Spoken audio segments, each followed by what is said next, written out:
Hello, everyone. Welcome back to another episode of East Coast DNA back here in my apartment. And today we got a little bit of a different setup. So just spin around. And today's special guest, we have Mike Bigelow. Welcome, Mike. Thanks for coming. No problem. Thanks for having me. So I know of you from being a Pictou County boy, I guess, originally. Yeah, I'm from Stellarton. The old Stellarton days. Yeah. I lived in Stellarton for probably a little over a year, and you probably wouldn't remember this because just a very brief moment in history. I had a Battle of the Bands that I ran for at the time. It was a charity that we had here, the We Care Society. Okay. Yeah. And it was at Trenton Park, and I had signs up in Stellarton looking for bands, and Contrived actually was a band that had signed up. I think back then I would have been dealing with Lowell mostly. Okay. But it would have been like really early on. Actually, if you look at the table in front of you there, you can see I was digging out some CDs. So you can see the very first Contrived CD there. This one here. Yeah, I bought that at the time when I met you guys way back in the day. Did we play this thing in Trenton Park? So there was a performance that was maybe about like 15, 20 minutes or something, but it was like earlier in the day too. And it was, like I said, it was a long time ago. Like I think that you guys were like burning copies of it when I was talking to you. Yeah, that would have been Lowell, I guess. Yeah, well, I know he was the first person with the CD burner amongst us. Yeah. I remember the thing I remember, like everybody that watches this podcast obviously is aware of Lowell because like on the East Coast he's like infamous, like just everyone's aware of him. But I always associate him with that story because when I was selling tickets, like the whole purpose of me doing it was I was raising money for a charity. Yeah, right. And like I like music, so that was how I wanted to do it. Mm-hmm. But I think Lowell sold like 75% of the tickets or something. Like, oh wow! Like that wasn't the job of any of the musicians. It was like an option that if you want to sell some tickets, you can help me out. He's a kind man. Oh yeah, he kept coming back and he kept coming back, and like he made my job very easy. Yeah, right. So I definitely always had a fond spot for the band itself. Right. And as you can see, I picked up CDs over the years too. I haven't seen this in years. Yeah, well, and even the Star album there, I have the blue copy. There's the blue and the red copy, but that's right. That wasn't an original purchase. That was a secondhand one that I had to get when we talked just before this on another podcast. I'd interviewed Mike McNeil. Turk. That's right. Yeah. So when I was doing that interview, I was like, oh, I have to finish the collection now. I can't be sitting here gushing all over a band. Where did you get it from used? I found that at Value Village, actually. And someone bought that and was just like, no longer. It didn't have the little... I'm just kidding. It didn't have the original little slip inside, the little photocopy piece of paper that was in there. Yeah. But Mike got me a copy that I printed off and he sent me a digital copy of it, and I just printed it off and cut it down from the back of there. Oh yeah. Yeah. You get some good guys you're associated with there. I'm lucky. Not we're all good friends. Yes. Yeah. So coming out of Contrived, like I have some notes here. I'm aware of some of the bands that you were in, but you were in a lot of different things over the years. Yeah, definitely. The Holy Shroud is one that actually I was aware of the name, but I'll have to give Turk some credit there too. It's probably more so from talking to him that he was talking about it. Yeah, right. Yeah. And were you in Holy Fuck for a while, or you? I was. Yeah. I played on the first. EP and the first full length record, or the second record, I guess, LP. Okay. Oh, sorry, no, there was like an EP. Where am I at here? I played on 2 full length records and an EP as well. So I was touring with them for a little while and stuff. Yeah. So the whole like early part of 2000s, you were like in all of the huge indie rock bands in like not just East Coast, but like Eastern Canada, because like even some of those bands are like Montreal and stuff. Like you really were all over the place for a few years. Yeah. I guess a bunch of us were just kind of like, let's just do this and just not think about anything else for like a long time, you know. Yeah, it's just I was just like always on tour. That was kind of the Yeah. thing. Yeah, Lowell and I were just like in a lot of bands together, specifically Lowell and I. And so like we were in Holy Fuck together and Wintersleep and Contrived and the Holy Shroud. We played with Brian Borcherdt and some of his solo stuff, the remains of Brian Borcherdt, like early days. Yeah, there you go. Burnt Yeah, Black yeah, City yeah. up there, yeah. Yeah, Brian. And so we were, we just kind of, I don't know, I guess just kind of went for it. Yeah, yeah. Luckily, luckily, those things all kind of worked to some degree in which we could kind of just, kind of facilitate keeping it going, you know. And so as Wintersleep continued to go on, like you weren't on their final album. The last one they Yeah. released to me. No, I wasn't. No, Okay. no. I think there was a departure from that band when.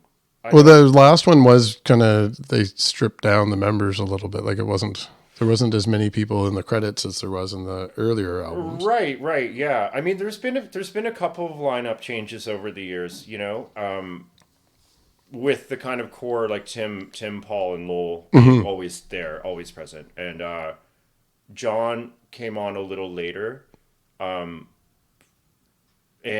I joined the band playing bass around the release of Welcome to the Night Sky, and so I didn't play on that record, but I toured that record and then played on a few records after that. So like or something like that, at least two, something. I don't know. We were on tour a lot. And so, did you take a departure from music, or were you just in other bands?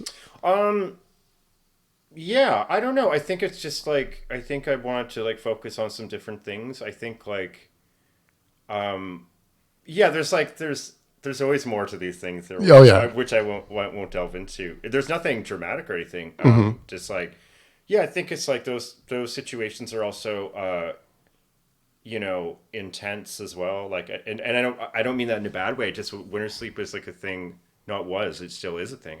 But it was those things take up like a lot of time, you know, and it's like, and it wasn't a thing that I felt like, oh, this is taking up too much time or something. But it's like, I think everyone in that band, very luckily is very creative and, and has a lot of ideas and stuff, which is a really great thing. And it's like, but then it's like, if you want to allocate time to like different, to different projects yourself. Yeah, for sure. Then it's like, you got to make decisions, I suppose. Yeah. Did you find, now this is it's not intended to be like a loaded question, but it might be a little bit more of a thinker. Load it up. Back in the early days with working with dependent records, which I'm sure if I ever get a chance to throw Lowell down on the couch, he would have been the guy that was online all the time with the websites and stuff. Lowell was a big player in that. But you guys were definitely integrated with that scene down in Yarmouth because of the dependent records and the roster of everybody that was working together. So from the outside as a fan, it seemed like that really lent itself to collaboration and experimentation. So you could have the artistic creativity because you guys were all kind of like, it's called dependent records, but it was all about being independent, right? Yeah. I don't know. I guess we ended up playing like a show with Contrived. When were Lowell and I were hanging out this weekend, and we were at a party and we talked about this. We ended up doing like a show with Contrived in Yarmouth at a place called the Boathouse. Okay. And we ended up playing with Paul and Tim's old band Carrie. And I think that was the first time I met those guys personally. Anyway, I can only speak for myself. But yeah, that was like, it was a kind of this, we were of course like aware of like, Burnt Black and stuff because you could buy like Burnt Black tapes and CDs at the mall. I was the one that was bringing them in on consignment to me. And, oh, really? And I doubt he listens to this, but shout out to Mike Langell, who was the manager of that one. I was the assistant manager and he was the manager when we brought that in on consignment. Wow. Yeah. That's so funny. So we were aware of some stuff coming out of Yarmouth or, by way, I suppose, of Halifax at that point. But like, but yeah, it was interesting to meet other very like-minded people, and and just kind of, I don't know, that's kind of my earliest memory of meeting a lot of those people, especially all in kind of one go. Yeah. And like at that time, Contrived had a tape, or we had a tape of like demos or something that was kind of like weirdly circulating amongst friends in like Yarmouth, or like to people that would become friends. Yeah. So we went down to play, and like people. Lowell and I were talking about this the other night, 'cause there's this guy who's lovely. He's from Yarmouth, and his name's Metamorphosis. But we were driving into Yarmouth, and we were like, and we got to, we were just coming right off the highway. It's like, have you been to Yarmouth before? Not in years, Okay. but I will be this year because shout out to Music Nova Scotia. They're doing their music week there this year. Oh, that's right. So, I heard that. Yeah. But you kind of like the highway kind of just comes to an end, and then you're just in Yarmouth. You know what I mean? Yeah. Like you're like, oh, we're here or whatever. And so anyway, we pulled up in this car. We like stuffed all ourselves and our instruments into, I think, Lowell's old car or something like that. And anyway, we got to the end of this thing, this highway or whatever, and it was like, I think you had to take a right at that point or something to get into town. But a guy pulled up beside us on a motorcycle, and he was like kind of beckoning us to like roll down the window. So we did. And he was like, "Are you guys in Contrived?" And we were like, "What? Like, how does this guy?"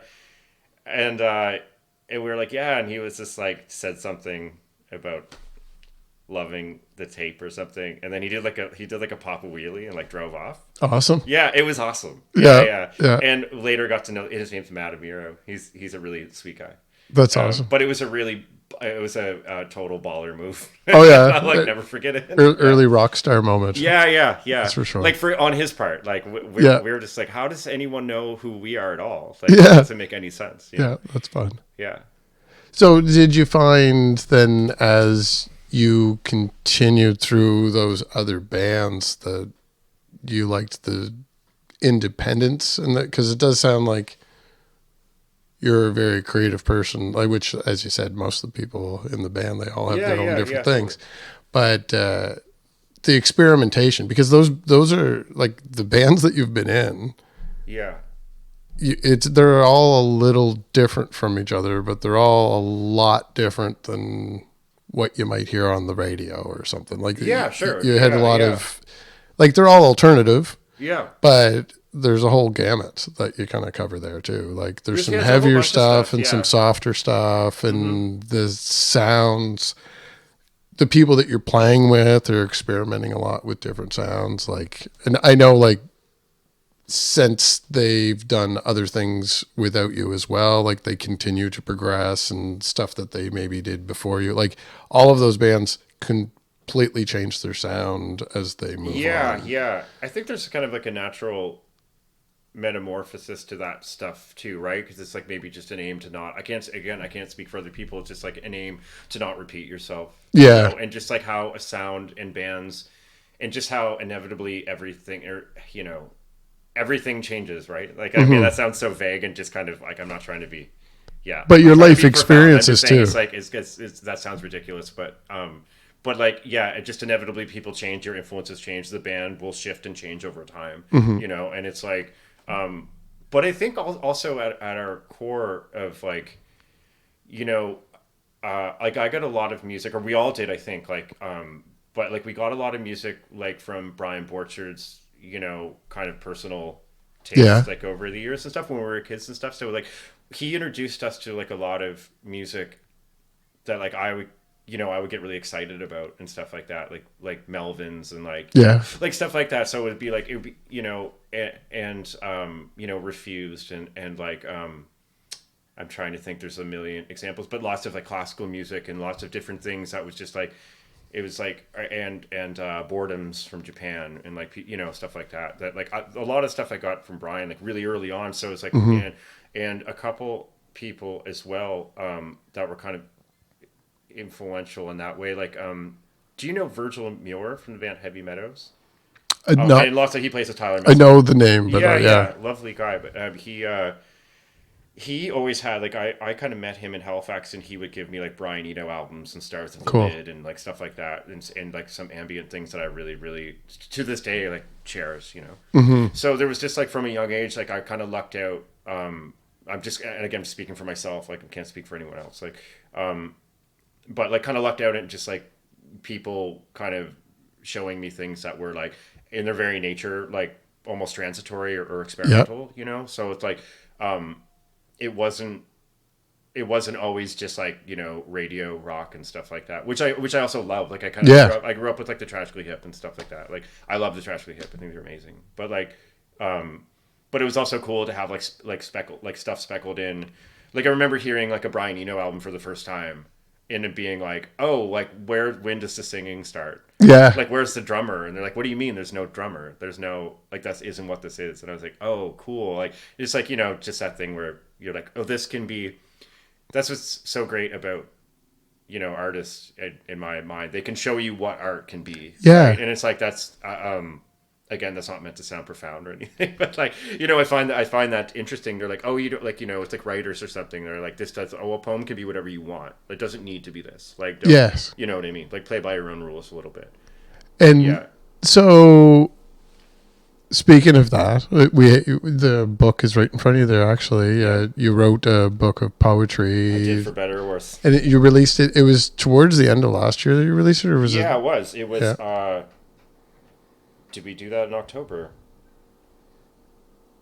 Maybe. Yeah, my October, daughter. early November. My daughter's hiding out in the other room, but she got me that as a Christmas gift. Oh, that's actually. lovely. So That's wonderful. yeah, Yeah, so that's so she sweet. she was excited to hear that you were coming over. She's like, "Oh, the guy that did Oh, the cool. book." Yeah, so That's funny. yeah, she didn't stay out to ask you what your favorite animal is. So she does that with some of the people that have been here. Oh, but, okay. Yeah. But she turned 13 in the meantime, so maybe that's the end of that era. Maybe I don't get to. Yeah. I don't get to tell what my favorite animal is. Yeah, But I could no. just tell you. You could think I about had it to think from about it though. You Yeah. think about it, and at the end, I'll 'cause see if I can love grab her animal- for a There's second. a lot of faves.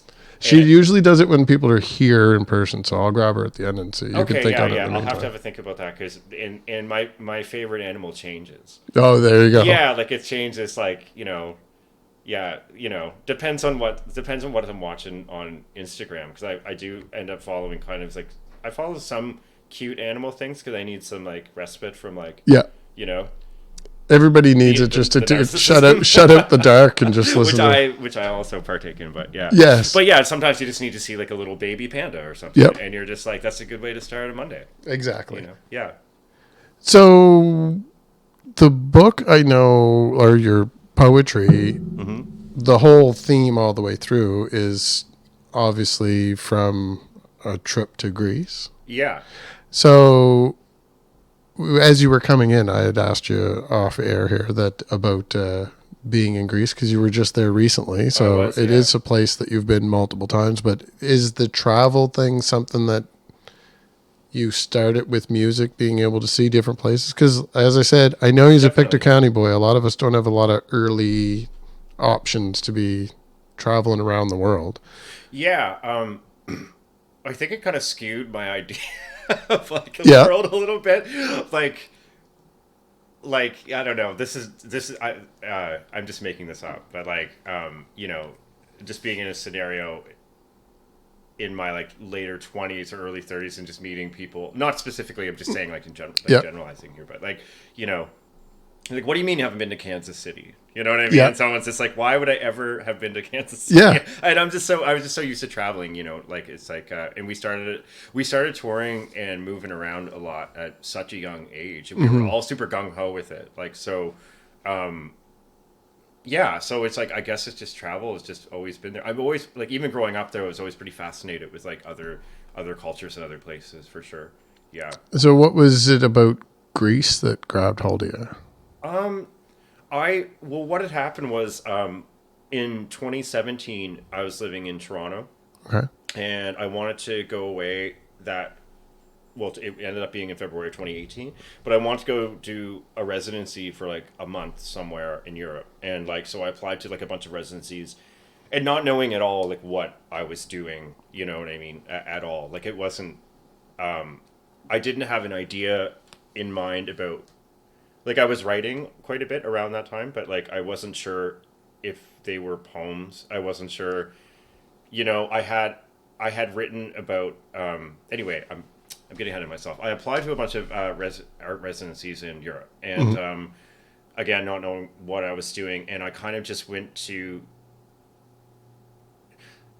like one that was affordable for me because I was I was pretty broke at the time too, and some of them were like a little like you could go. Some of them were like a little more like high end, and like they would give you a stipend to go, and they probably would have been like, who's this nobody, right? Why would we want, like, I think some of them have really like some high end writers or established writers, and but at the time I was trying to work on what I thought would be like maybe like a novella or something like that, but like it was like a short, like I guess that's what a novella is, but like just a short, in my mind, like a short novel. So I'd written like 25 chapters of this thing and sent it around as part of like my portfolio, and I got accepted to like the one in Crete that I went to in Greece, and this one in Sicily, and like a couple others, and then like denied by all the rest. And then it kind of just came down to like it was like throwing a dart at a dartboard blindfolded, because I was like, I don't know where I'm going. Like I went to Greece not knowing apart from like the things that like a person knows about Greece inherently,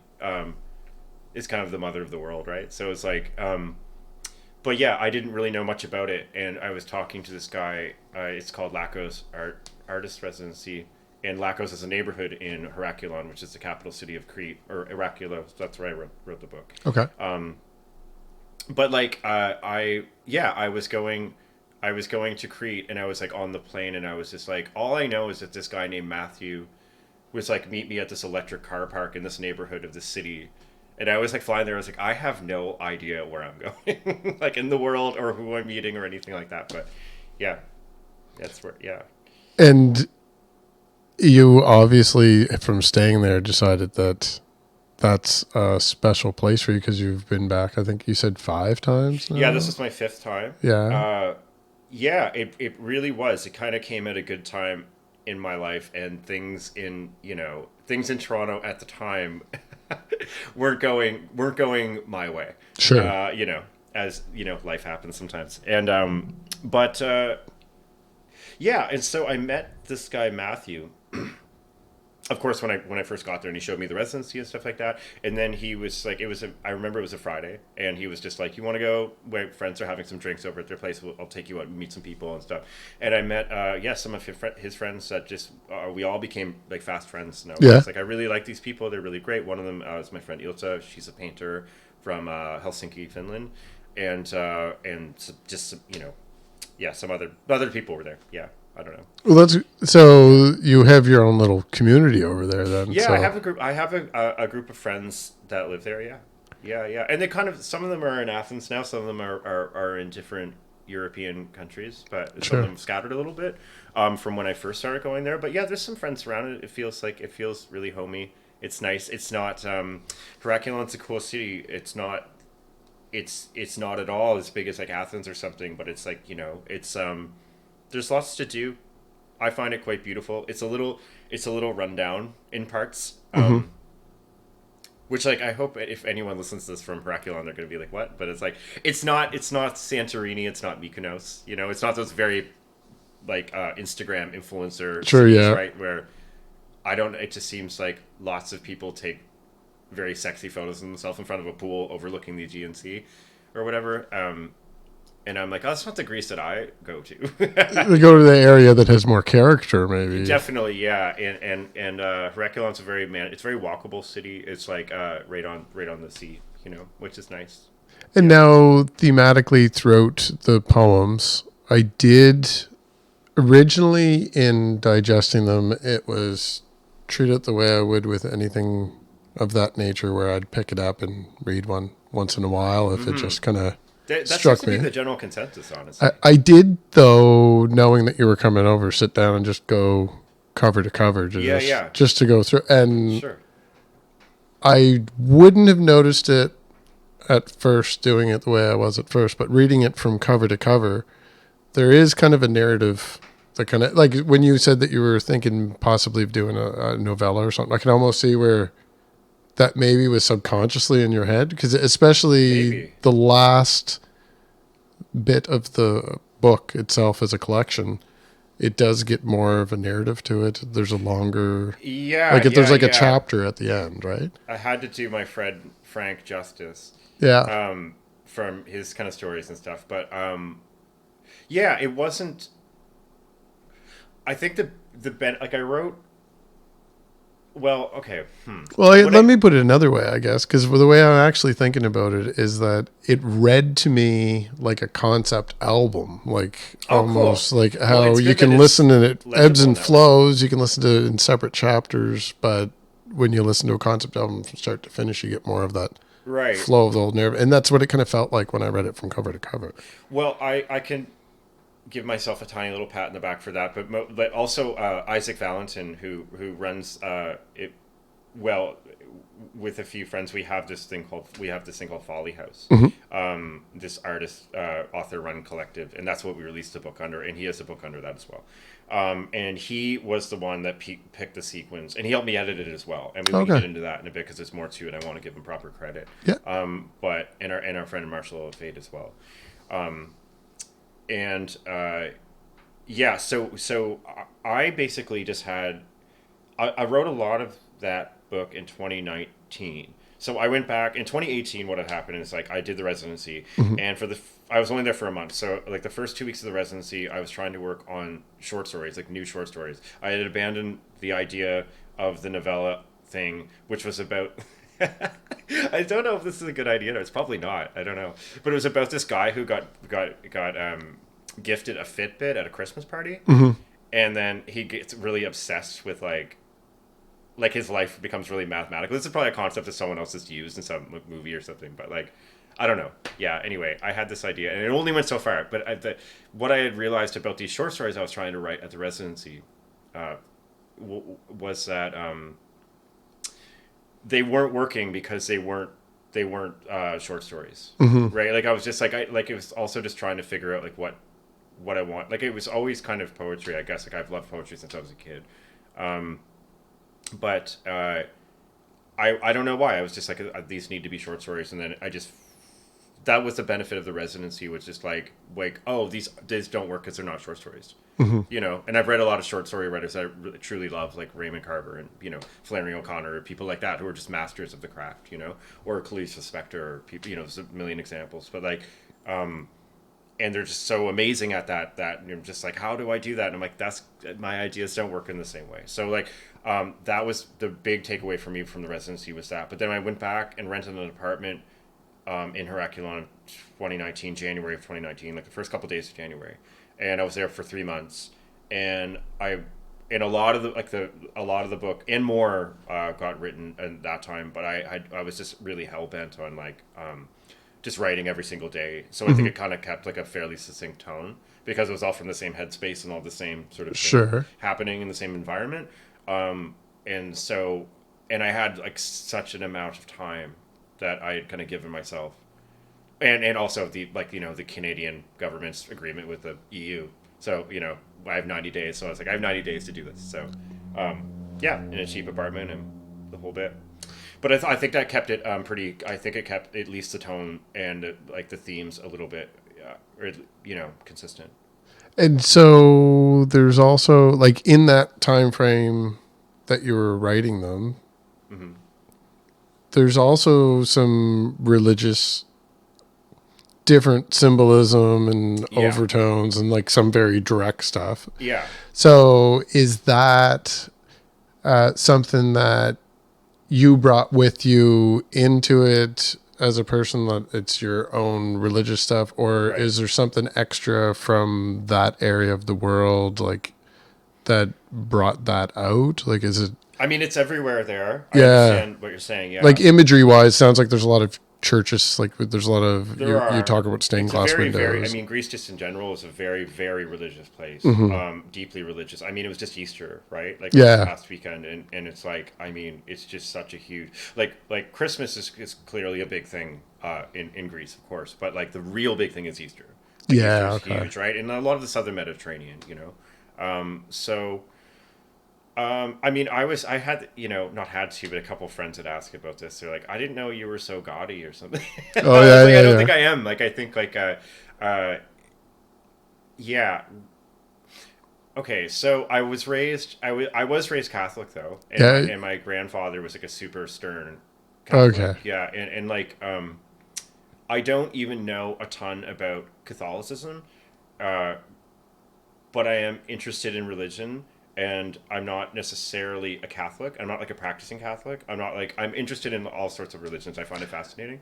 And as like in terms of like biblical sort of things, I'm not even trying to reference, like I don't have enough of an understanding of that world Sure. to write about it in like an assured way, like Thomas Merton or something like that. That's a huge. I shouldn't even mention our names in the same breath, but like he's such an amazing writer. But like yeah, like he went into this like monastic spiritual world and had this like kind of like, you know, people develop this kind of like authority to speak about things because of their, you know, because it's like you get to a point and you're like Thomas Merton, you write the 7-Story Mountain, you're like, I can totally talk about whatever I want now because I like kind of laid down the gauntlet or something. But like the intent, I don't know if there was ever an intent, but it wasn't like hey, this is like I'm gonna write about God or something. Like I Yes. think it exists in lots of like poetics in general, and I think there's like you can trace very easily like a lineage of that through a lot of art and music over the years. Like a lot of Iranian filmmakers, for example, and poets and stuff like that. There's a lot of talk of God. It might not be like a Catholicism God or something, but it's like the idea of something others, the idea of something spiritual. But mainly, I'm interested in that sort of way. And the idea of respite. I'm interested in what people, whether that is even sometimes drugs or alcohol or any sort of distraction. And I'm not saying a religion is distraction. I'm not trying to equate those things. No, but the relief part to Yeah, have. exactly. Like I mean, everyone has their way of doing it, and it's like I mean, I think generationally too, it's like people are very. I mean, there's lots of reasons to look at the Catholic Church, for example, and I think it's pretty evident that it's just like well, this is crazy, you know what I mean, or whatever, right? Like, I don't want to speak out of bounds here or anything, but I think it's like you could say that with lots of like religions that you could also peripherally at least like say maybe it's a little cultist or something, and then within that framework, a lot of like really negative stuff has obviously happened, you know.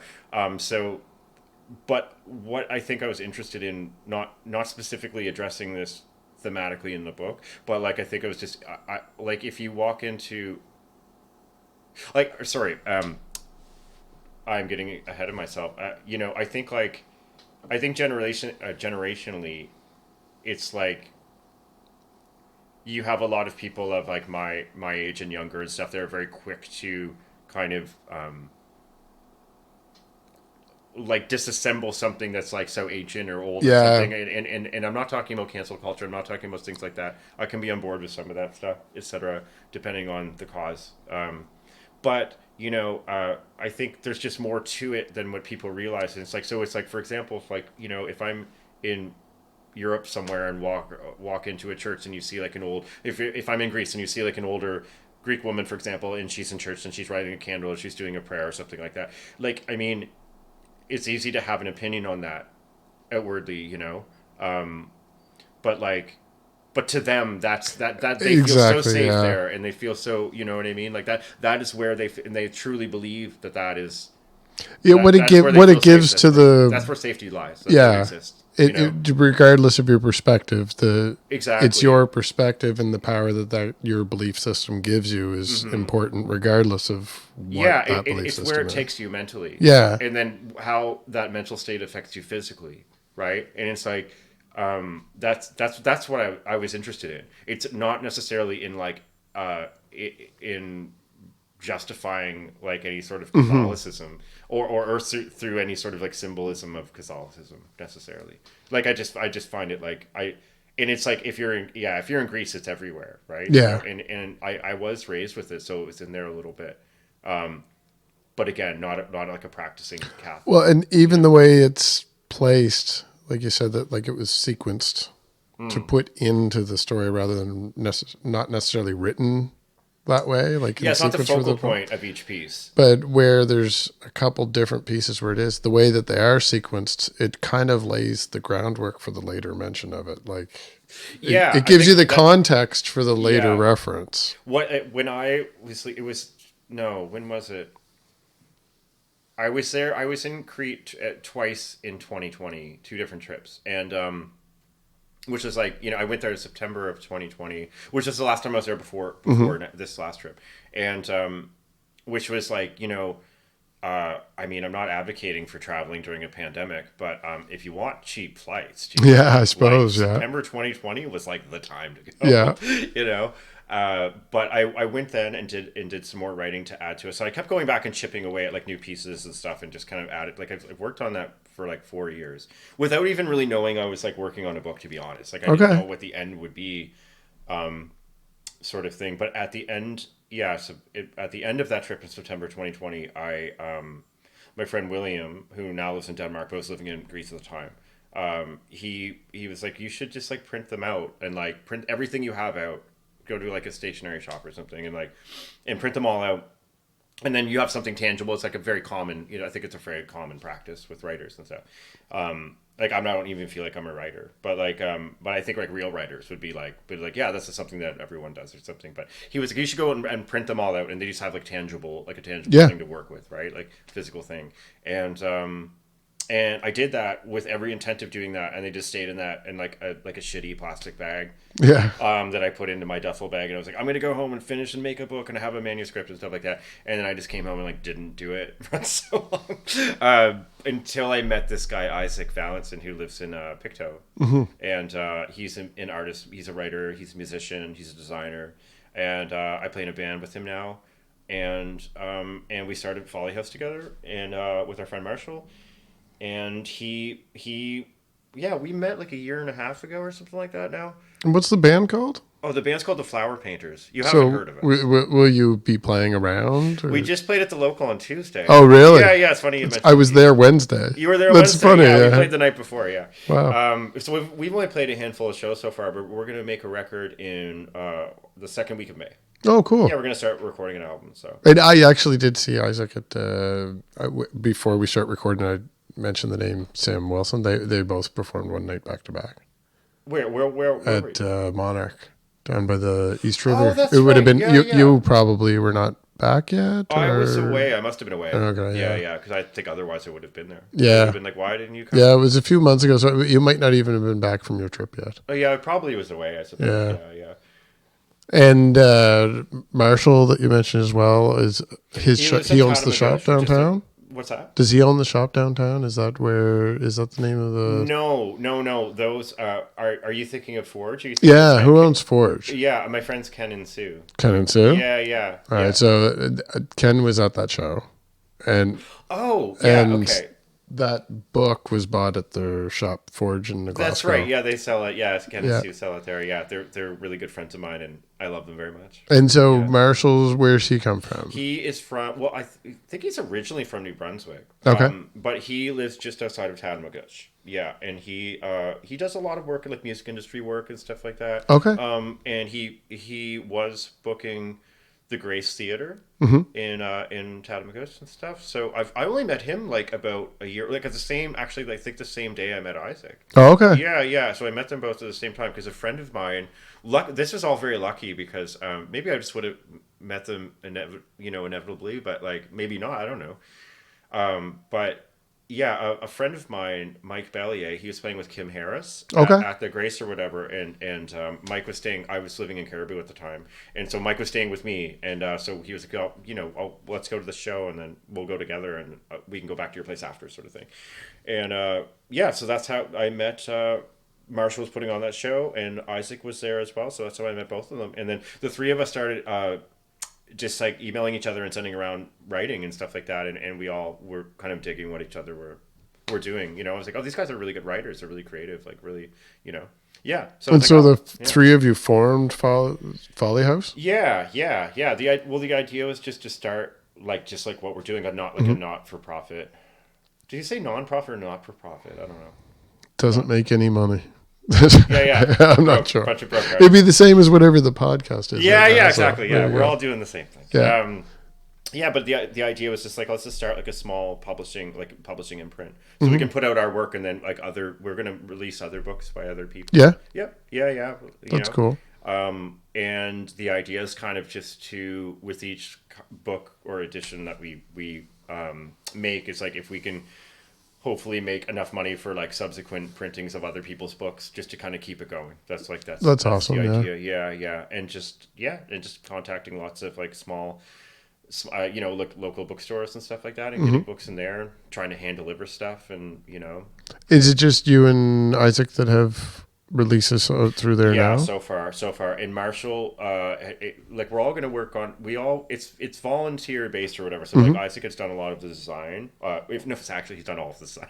Yeah. To be clear, so it's like most of it. It's like yeah, you didn't do any of that, Mike. And I don't know. I've kind of been. I feel like I've been reaching out to a lot of bookstores about trying to get our books in there and stuff like that. That sort of stuff. Marshall started through Folly House. Well, it's part of Folly House, but recently started like a poetry prize we're gonna do. Cool. Yeah. So like so that's gonna be pretty fun, and there's already submissions for that.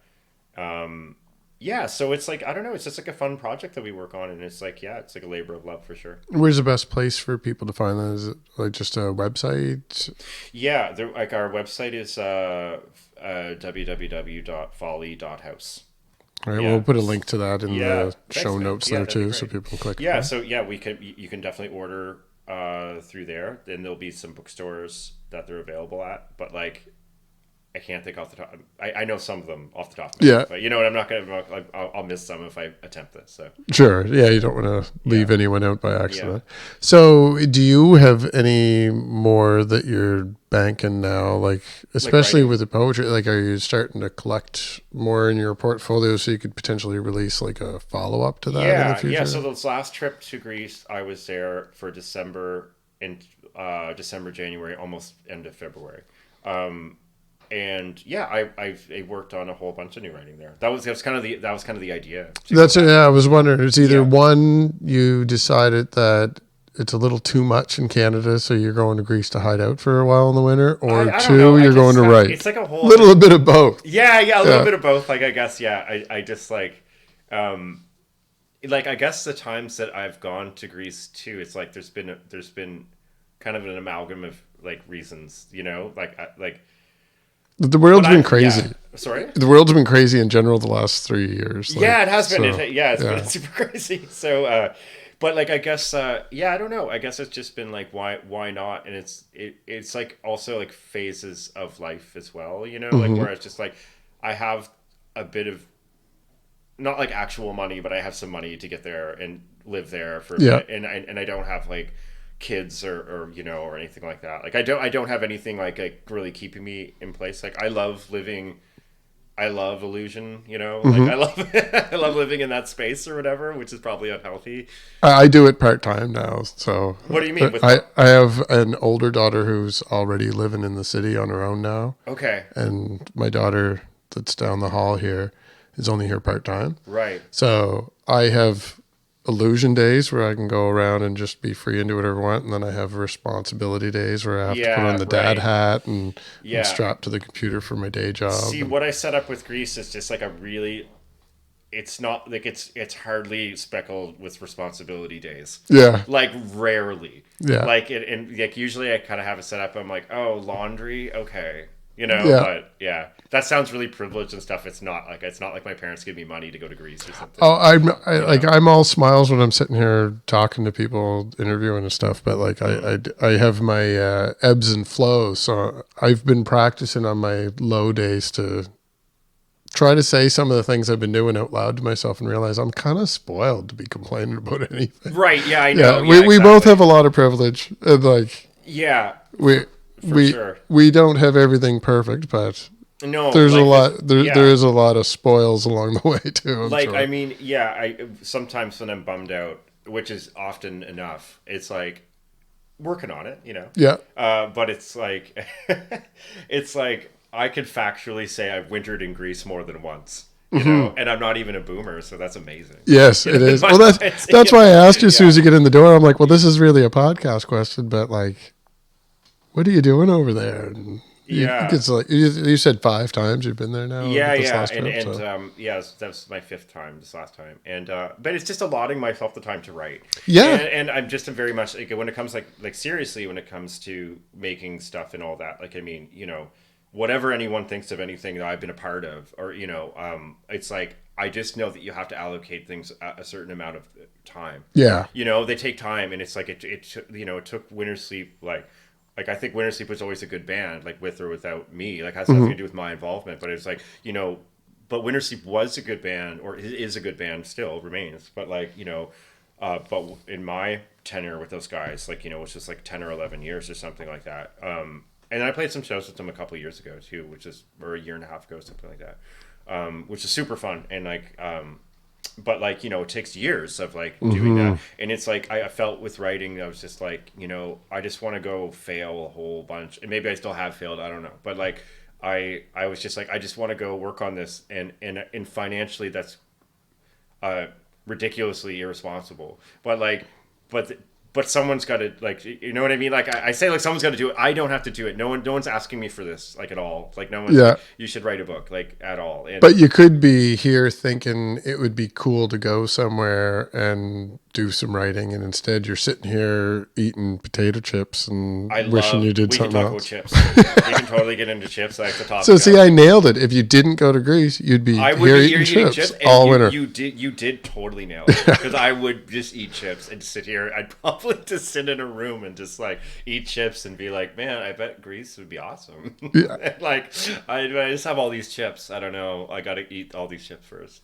But now that you're back on this side of the ocean again, I know from being a fan that Contrived was posting stuff online that there was some new recordings being done, and then I maybe know a little bit more than that, but I don't want to talk out of turn or anything. So you've recorded a little. We posted some stuff about it, on our Instagram and stuff. So I mean, which, like, I don't know how many people follow. I should maybe.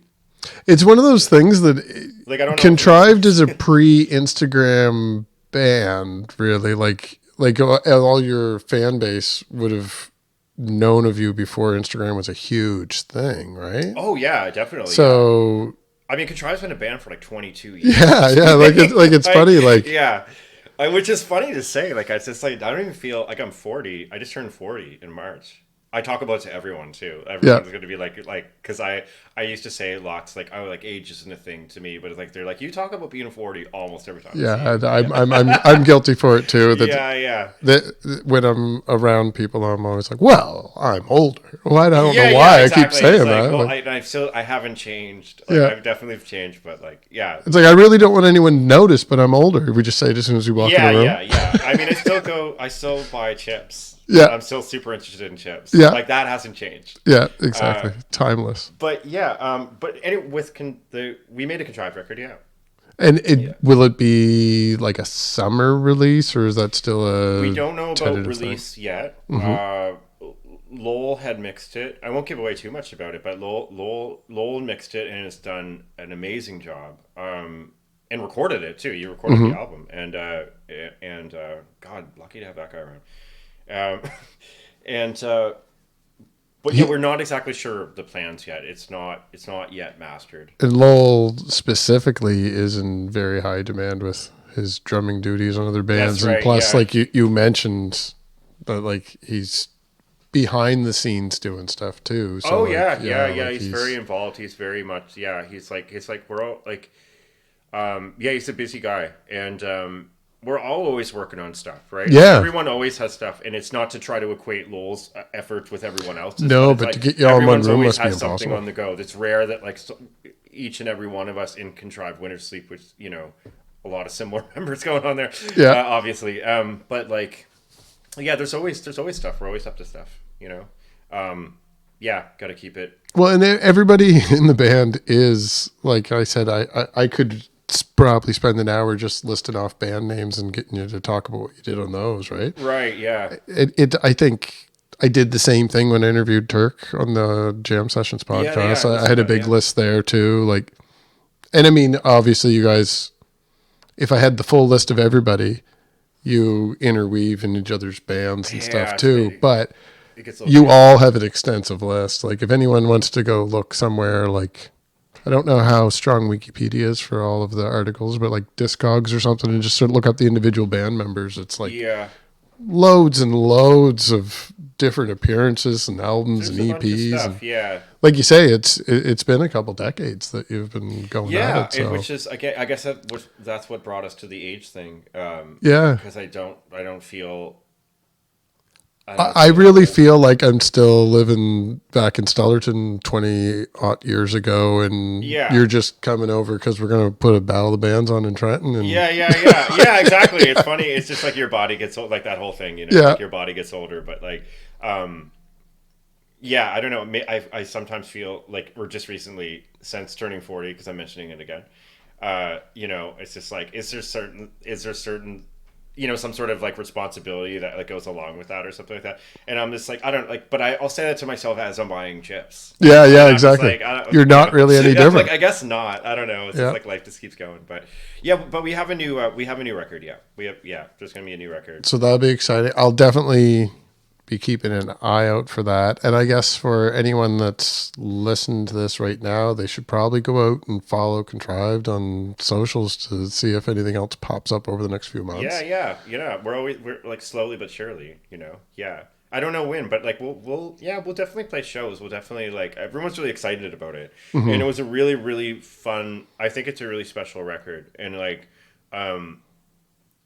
yeah, it's been a long time since we've made an album. So I'll be curious myself to see that you're going to end up like, I'm assuming there's going to be at least a few dates like to perform the new material. Oh yeah, live. definitely. Yeah, for sure. So you'll have your old school fans, which are of our age. Yes. But with Wintersleep being such a common name everywhere, like people would be aware of all of you as individual members that maybe wasn't aware of Contrived along the way, Right? or came into it late and didn't ever have a chance to see Contrived perform. Mm-hmm.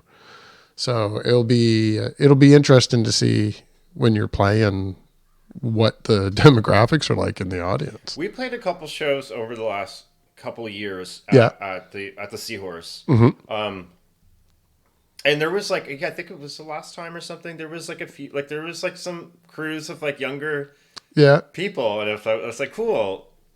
Maybe they just think we're like a new cool band or something. Well, there's definitely I don't know. Maybe, I have no idea. Like they were into it. They were there. They didn't leave. So definitely in the Halifax area. I can't speak too much about some of the other regions, but the Halifax area. There's definitely a large group of people that are just into it for the music. So I'm thinking they're aware of who you are in that case. Mm-hmm. Now in Pictou County, you're probably more so going to get your old school fans and probably some younger people that just happen to be at that same venue if you luck out. But you guys didn't end up actually playing here because of it was during COVID stuff. Yeah, everything got it was weird because we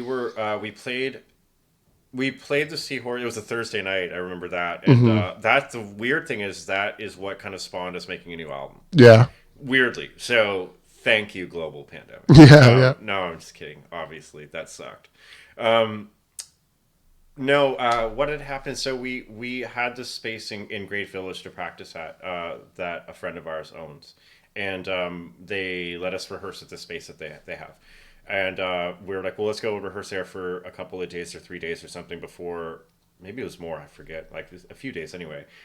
Before this run of shows, and there was 3 shows. There was one at the Seahorse, and then one at what is now Shoebox in New Glasgow, and one in PEI. And so it was like the Thursday night going into Friday or something or whatever that was that the lockdown happened. Yeah. So it's like we could play the local show, or sorry, not the local, Seahorse show. Yeah. And then we were like, well, what do we do now? Like, it's like, well, why don't we just drag the gear back to that space? Because we still have it. Yeah. We still have it. And they were like, you can go back and hang out. So we were like, we just went back and just started like writing, and like we were like, oh, we got some ideas and some riffs and stuff like that, which turned into a couple of different sessions there over the coming. So the timing was good. Like I missed out on a show in Glasgow, but instead I'm going to get an album this summer or later this year anyway. Yeah, so. Like I don't know if that would have happened. Like I mean, I'm sure some ideas would have gotten thrown around anyway, but it was also like okay, well, how do we make the situation good, right? Because it's like if everyone has to kind of like, because there'd be kind of like the bubble thing going on, and there was including a couple other folks, some partners and stuff. There was maybe like 6 or 7 of us or something total. So we're like, well, that fits the number, and we can stay at the place that we're perfect. And there's a kitchen there and all this sort of stuff, so we can like go to the grocery store, get food and all of that. So it kind of just worked out, and then we were just, I don't know, we're all, I mean, ultimately we're all just like best friends, right? So Yeah. it's like, I mean, I know like that's a cliche band thing to say, but I mean it's because it's true. Yeah. And we all just like enjoy each other's company. We're just having, it was such a blast making that album. Like it was so much fun, and especially, I don't know, even, I mean, they're different projects, of course, but it's like writing that book. Like I was saying, I was like, I didn't even know I was writing a book, you know, Yeah. until I gave all the poems to Isaac, and Isaac helped me put it, like, you know, help me edit it, and we edited it together and stuff, etc. But we were just throwing around ideas, and we weren't, and then it's just like got more and more exciting because we were enjoying the ideas more. We're like, wow, this is really great, and like Lowell got really amazing sounds at this place. Everyone got along really well. There was like no drama at all. Like it was just really, you know. Yeah, it was awesome. It was just like a very, very, very positive experience. Yeah. Now you got me wanting to hear it even more. I was excited when I saw the early posts. I mean, and I was excited when I was talking to Turk because he didn't tell me during the interview because there was nothing at that point. But those shows were right after the interview. Yeah, that would have And made I was sense, writing him asking, like, is there going to be a rescheduled show? Mm-hmm. And then he kind of drifted off as I started seeing stuff pop online. I'm like, oh, that turned into them. So yeah.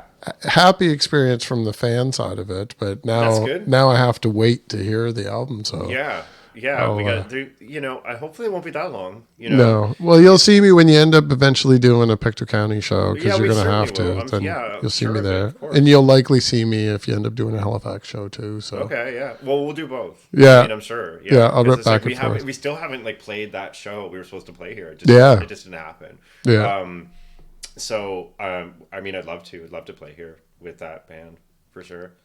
And we'll get links at the bottom. And once again, I'll say just for anyone that's watching this as we wrap up here, that they can go to the Folly House link down below to pick up a book. Yeah. And right now it's just your book and Isaac's book that's up there. So yeah. They can grab both then because it's affordable. Isaac's book is beautiful. I love it. Yeah. I'll have to circle back and get his. Now that I've read yours cover to cover, I need another one for picking up. Yeah, he's got another one. I don't know. I can't talk about that because I don't know what he's. We'll get people to follow the Folly House. Yeah, exactly. They'll discover if we work on when we work on things and when they come out, you'll see it there. There you go. Yeah. And actually, if he has something new coming out, let him know to pop over this way, and I'll do a little plug for him there again as well. Absolutely. Yeah, for sure. Yeah, definitely. Yeah. I mean, I'll have another book. Maybe someday, I don't know, maybe like 4 or 5 years from now. There you go, yeah. I don't know, it'll take me forever, I'm sure, but but someday. Yeah. Awesome. Mm-hmm. Well, I'd like to thank you again for your time. Thanks for having me. And everyone that's watching this should go down and click those links now, and we'll all stay tuned for some new material, and maybe in another year or two, we'll check to see how you're progressing on that book. Mm-hmm. All right, thanks again. Yeah, no problem, of course.